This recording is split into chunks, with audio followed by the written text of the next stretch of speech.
Hello friends, welcome to another new video. তো Netaji Subhas open ইউনিভার্সিটিতে PG অ্যাডমিশনের যে ফর্ম ফিল আপ প্রসেস, সেই প্রসেস কিন্তু অলমোস্ট চলছে। বিগত কয়েকটা ভিডিওতে আমি এটাই আপনাদেরকে বলার চেষ্টা করেছি এবং নেতাজি সুভাষ ওপেন ইউনিভার্সিটির কমপ্লিট একটা ভিডিও আমি আপনাদের সামনে প্রোভাইড করেছি, যদিও step by step form fill up প্রসেসটা আমি দেখাতে পারিনি, কেননা সময়ের অভাবে সেই ভিডিওটা আমি আপনাদের সামনে নিয়ে আসতে পারিনি। আর গত দিনের ভিডিওটাতে আপনাদের খুব দারুণ রেসপন্স আমি পেয়েছি, যেখানে অনেক রকম প্রশ্ন করেছেন, কিন্তু সেই প্রশ্নগুলোর উত্তর আমার একার পক্ষে প্রত্যেকের কমেন্টের রিপ্লাই দেওয়া সম্ভব হয়নি, যদিও আমি প্রত্যেকটা কমেন্টের রিপ্লাই দেওয়ার চেষ্টা সর্বতোভাবে করে থাকি। কিন্তু আমার বাড়িতে একটু সমস্যা থাকার কারণে লাস্ট 1 উইক ধরে আমার বাড়িতে একটু প্রবলেম চলার কারণে আমি খুব বেশি ভিডিও দিতে পারছি না। চেষ্টা করছি টেলিগ্রাম বা ইনস্টাগ্রামে যতটা সম্ভব মানুষকে রেসপন্স দেওয়ার, যাতে মানুষের প্রবলেমটা আমি দূর করতে পারি। কিন্তু আজকের এই ভিডিওতে আমি Netaji Subhas open university related বেশ কতগুলো বিষয় নিয়ে চলে এসেছি, যেখানে কমেন্টের কিছু রিপ্লাই আমি এই ভিডিওর মাধ্যমে দেবো এবং তার পাশাপাশি নেতাজি সুভাষ ওপেন ইউনিভার্সিটিতে এবছরের যে অফিসিয়াল প্রসপেক্টাস বেরিয়েছে সেখানে কি কি বলা হচ্ছে সম্পূর্ণ ডিটেলটা এখানে শেয়ার করতে চলে এলাম। কারণ এখন অনেকটা দিন বাকি রয়েছে, আমাদের অনেকের অনেক রকম প্রশ্ন রয়েছে, সেই উত্তরগুলো দেওয়াটা কিন্তু খুবই জরুরি।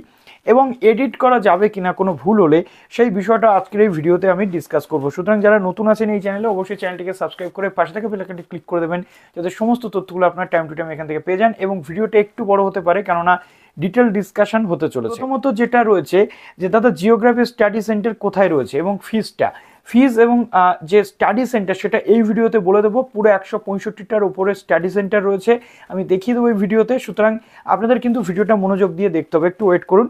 PG 2022 admission form fill up করার সময় পিনকোড ভুল হয়েছে, ওটা এডিট করা যাবে না। এডিট করা ততক্ষণ পর্যন্ত যাবে যতক্ষণ পর্যন্ত আপনার ফর্মটা ইউনিভার্সিটি ভেরিফাই করে অ্যাপ্রুভ করবে না।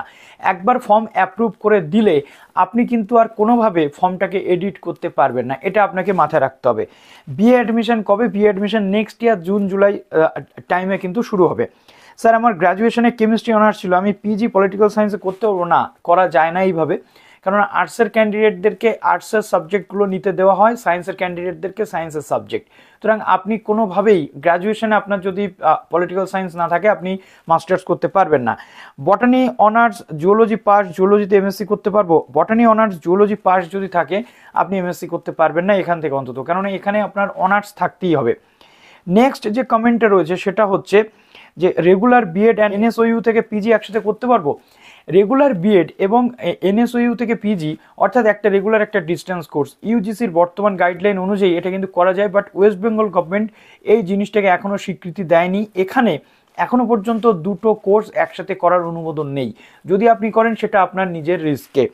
তারপরে রয়েছে দাদা আমার সংস্কৃতে এমএ কমপ্লিট হয়ে গেছে, এখন আমি এনএসইউ থেকে ইংলিশে এমএ করতে চাই, ডাবল এমএ করতে চাই, এই অ্যাডমিশনটা কবে থেকে শুরু হবে প্লিজ আমাকে জানান। মানুষ প্রামাণিক লিখছেন।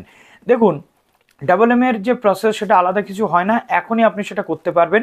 এবং আপনার যদি এই ইংলিশটা আপনার গ্র্যাজুয়েশনে থেকে থাকে তবেই আপনি ইংলিশে এমএ করতে পারবেন, কোনো প্রবলেম নেই, এখন আপনি আবেদন করে দিতে পারেন। ফোন নাম্বারটা দেওয়া যাবে না, একজন লিখেছেন ফোন নাম্বারটা আপনি দিন। দেখুন, ফোন নাম্বার এইভাবে দেওয়া যায় না, কেননা পাবলিক ফোরামে মোবাইল নাম্বার দিলে অনেক রকমের সমস্যা হতে পারে। আপনারা আমার ইনস্টাগ্রামে চলে আসুন, লিঙ্ক ডেসক্রিপশনে দেওয়া থাকবে, সোম9211, সেই ইনস্টাগ্রামে আপনারা আসুন, ফলো করুন এবং আমাকে যা খুশি মেসেজ করুন, আমি সবটার কিন্তু রিপ্লাই দেওয়ার চেষ্টা করি। প্রত্যেক দিন আমি 1 ঘন্টা করে ইনস্টাগ্রামে সময় দিই আপনাদের প্রবলেমের সলিউশনের জন্য। যারা আমাকে ইনস্টাগ্রামে মেসেজ করেন তারা নিশ্চয়ই দেখেছেন রিপ্লাই কিন্তু আমি করি। নেক্সট রয়েছে দাদা আমার গ্র্যাজুয়েশনে অনার্স ছিল সোশিওলজিতে, কিন্তু আমি এখন এমএ করতে চাইছি, বাট এনএসইউতে সাবজেক্ট নেই। সোশিওলজি এনএসইউতে নেই, ইভেন সোশিওলজিতে ডিস্টেন্সে মাস্টার্স করানো হয় না বলতে গেলে চলে। সুতরাং আপনার যদি অন্য কোনো পেপার থাকে আপনি তাতে মাস্টার্স করে নিতে পারছেন, না হলে আপনাকে মাস্টার্স করতে গেলে সোশিওলজিতে রেগুলারে দেখতে হবে। এমএ কি সেমিস্টার সিস্টেম হয় না ইয়ারলি? এমএ এনএসইউতে এখনো পর্যন্ত ইয়ারলি সিস্টেম রয়েছে, সেমিস্টার আসে। ফিলোসফিতে এমএ করা যাবে না? ফিলোসফিতে এমএ করতে গেলে আপনাকে বর্ধমানে ভর্তি হতে হবে। বলছি বিদ্যাসাগর ইউনিভার্সিটির ডিস্টেন্স এমএ অ্যাডমিশন ডেটটা কবে? হয়ে গেছে, কমপ্লিট হয়ে গেছে বিদ্যাসাগর ইউনিভার্সিটি, আবার নেক্সট ইয়ার হবে। বিদ্যাসাগর ওপেন ইউনিভার্সিটি নয়, বিদ্যাসাগর ডিস্টেন্স ইউনিভার্সিটি সম্পর্কে তথ্য দেবেন, এটা আমি অলরেডি অনেকবার দিয়েছি। নেক্সট ইয়ার আবার এখানে অ্যাডমিশন শুরু হবে, তখন আপনারা অ্যাডমিশন নিতে পারবেন। রিয়া দাস জিজ্ঞেস করছেন দাদা জিওগ্রাফি সাবজেক্টটা কি বেঙ্গলিতে লিখতে হয় নাকি এক্সামটা ইংলিশে লিখতে হয়? দেখুন, এখানে এনএসইউতে আপনি দুটো অপশন পাবেন, একটা হচ্ছে আপনি বাংলাতে লিখতে পারবেন, একটা ইংলিশে লিখতে পারবেন। সুতরাং এটা আপনার চয়েসের উপর নির্ভর করছে এবং আপনি ইনস্ট্রাকশনটা একটু ভালো করে পড়ে নিলে আপনি কিন্তু দেখতে পাবেন। প্রত্যুষা ভট্টাচার্য লিখছেন, দাদা ইগনু পিজি অ্যাডমিশন নিয়ে ভিডিও দিও। অবশ্যই অবশ্যই দেব, চিন্তা করার কোনো কারণ নেই। এবং এখানে রয়েছে, দাদা বলছি বিএ হিস্ট্রি পাশ করার পর আমি কি পাবলিক অ্যাডমিনিস্ট্রেশন সাবজেক্ট এমএ করতে পারি? আমি অলরেডি গত দিনের ভিডিওতে এলিজিবিলিটি ক্রাইটেরিয়া বলে দিয়েছি। পাবলিক অ্যাডমিনিস্ট্রেশন করতে গেলে কি কি সাবজেক্ট কি কি বিষয় নিয়ে পড়তে হয়, তো আপনারা সেখান থেকে একটু দেখে নিচ্ছেন। এবং এই ভিডিওতে আমি এলিজিবিলিটি ক্রাইটেরিয়া আরেকবার বলে দিচ্ছি, সুতরাং সেটা একটু দেখে নিচ্ছেন। তবে হ্যাঁ, যদি অ্যাপ্রুভাল হয়ে যায় আপনি কিন্তু আর নতুন করে এডিট করতে পারবেন না, এটা আপনার মাথায় রাখতে হবে। তো চলুন এবার অন স্ক্রিন আপনাদেরকে দেখিয়ে দিই। প্রশ্নের উত্তর আশা করছি সবাই মোটামুটি পেয়ে গেছে। 2022-23 শিক্ষাবর্ষে নেতাজি সুভাষ ওপেন ইউনিভার্সিটির যে প্রসপেক্টাস, এখানে আমাদের ইচ অ্যান্ড এভরিথিং আমরা দেখতে পাবো, গাইডলাইন থেকে শুরু করে এভরিথিং। 81টা পেজ টোটাল এখানে রয়েছে, 81টা পেজ, 81 পেজেস। তো এখানে মেন যে বিষয়গুলো রয়েছে সেগুলো আমরা দেখবো। তো একবার এলিজিবিলিটি ক্রাইটেরিয়াটা যদি আমরা দেখি, দেখুন এখানে এই সাথে সাথে আপনাদের এই কোডটাও দেখতে অনুরোধ করছি, কেননা স্টাডি সেন্টার দেখার সময় কোডটা কিন্তু ইম্পর্ট্যান্ট রোল প্লে করবে। তো এখানে ম্যাথমেটিক্স আপনাদের অনার্স থাকতে হবে, যারা পার্ট সিস্টেমে গ্র্যাজুয়েশন করেছেন তাদের, যারা সিবিসিএস সিস্টেমে করেছেন তাদেরও কিন্তু সিসি ডিসিপ্লিন এবং ইকুইভ্যালেন্ট এই যে বিষয়টা রয়েছে এখানে কিন্তু আপনাদের থাকতে হবে with course CC discipline specific elective. তো এই ইকুইভ্যালেন্ট ম্যাথমেটিক্সে থাকলে তবে আপনারা আবেদন করতে পারবেন। তারপরে এখানে দেখুন নন সিবিসিএস রয়েছে অনার্স গ্র্যাজুয়েট, এবং অনার্স গ্র্যাজুয়েট কিন্তু প্রত্যেকের এখানে থাকতে হবে জিওগ্রাফি জিওলজি প্রত্যেকের পিজিজিআর। দেখুন এই কোডগুলো কিন্তু ইম্পর্ট্যান্ট রোল প্লে করবে, 2 বছরের কোর্স এখানে আপনাদের হয়ে থাকে। তারপরে আমরা দেখতে পাচ্ছি বাংলার ক্ষেত্রেও সেই অনার্স গ্র্যাজুয়েট এবং পাস গ্র্যাজুয়েটরা আবেদন করতে পারবে, তবে বাংলা মাস্ট থাকতেই হবে, পড়তেই হবে। একটু আগে একজন বলছিলেন আপনার পলিটিক্যাল সায়েন্সে আপনারা করতে পারবেন কি না। দেখুন এখানে পলিটিক্যাল সায়েন্সে আপনি যদি করতে চান আপনার এখানে গ্র্যাজুয়েট থাকতেই হবে, সাথে সাথে পলিটিক্যাল সায়েন্স পড়ে থাকতে হবে, তবেই আপনি আবেদন করতে পারবেন।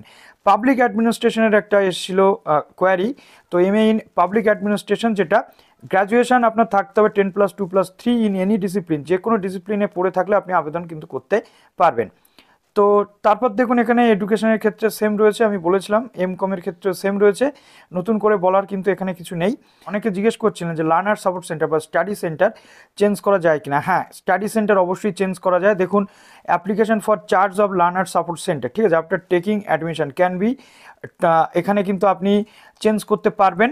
অ্যাডমিশনের পর 500 টাকা কিন্তু আপনার সেক্ষেত্রে দিতে হবে, ঠিক আছে। একটা আপনি কোনো মতেই চেঞ্জ করতে পারবেন না। স্টাডি সেন্টার চেঞ্জ করা যায়, আপনি সাবজেক্ট কোনো মতেই চেঞ্জ করতে পারবেন না। ফিজ স্ট্রাকচার এখানে আপনার দেওয়া রয়েছে, হাফ আপ করে নেওয়া হয়, অর্থাৎ 2 বছরের ফিজ একসাথে নেওয়া হয় না, এক করে নেওয়া হয়। তারপর একটু নিচে চলে যাই, এখানে আপনি পেয়ে যাচ্ছেন আপনার লার্নার সাপোর্ট সেন্টার। দেখুন দমদম মতিঝিল কলেজ, বাসন্তী দেবী কলেজ, এই হচ্ছে সাবজেক্টের কোড, যেখান থেকে আপনাদের দেখে নিতে হবে কি কি সাবজেক্ট আপনি পাচ্ছেন। ওকে, তো এইভাবে আপনার পুরো সাবজেক্ট 165টা রয়েছে, আপনি চাইলে এখান থেকে দেখে নিচ্ছেন। আমি এতগুলো তো বলা সম্ভব নয়, আপনাদেরকে একটু দেখে নিতে হবে কোন কোন সাবজেক্ট কোন কোন জায়গাতে রয়েছে। তো এটা গেল, এখানে আপনাদের বিভিন্ন স্টাডি সেন্টার রয়েছে, কোন কোন জায়গাতে কি কি করতে চাইছেন আমি প্রয়োজনে পিডিএফটা দিয়ে দেবো ডিসক্রিপশনে, আপনারা দেখে নেবেন। এবার আসছি আমরা একটু ফিজ স্ট্রাকচারটাতে। ফিজ স্ট্রাকচারটা অনেকে জিজ্ঞেস করেছেন। দেখুন এখানে আপনার 2 বছরের কোর্স 1 বছর করে নেওয়া হয়। ম্যাথমেটিক্সে আপনার এখানে খরচা রয়েছে প্রথম বছরে 5200 প্লাস 475। তারপর দেখুন দ্বিতীয় বছরের খরচা জিওগ্রাফি জিওলজি বাংলা ইংলিশ সব খরচা কিন্তু আপনার পেয়ে যাচ্ছেন। একটু স্ক্রিনশট করে নিলে আপনি বুঝতে পারবেন যে কত কত চার্জেস আপনাদের লাগছে, ঠিক আছে। তো এইভাবে পুরো যে চার্জেসগুলো আপনাদের লাগে এবং 475 টাকাটা কীভাবে লাগছে দেখুন। 175 টাকা আপনার রেজিস্ট্রেশন ফিজ, আইডি কার্ড ফিজ হচ্ছে আপনার 100 টাকা, ডেভেলপমেন্ট ফিজ 175, মাইগ্রেশন একেবারে নিয়ে নেওয়া হয় 25 টাকা। তো স্টুডেন্টশিপ থেকে শুরু করে এভরিথিং এইভাবে আপনার এটা হয়ে যায় 475 টাকা।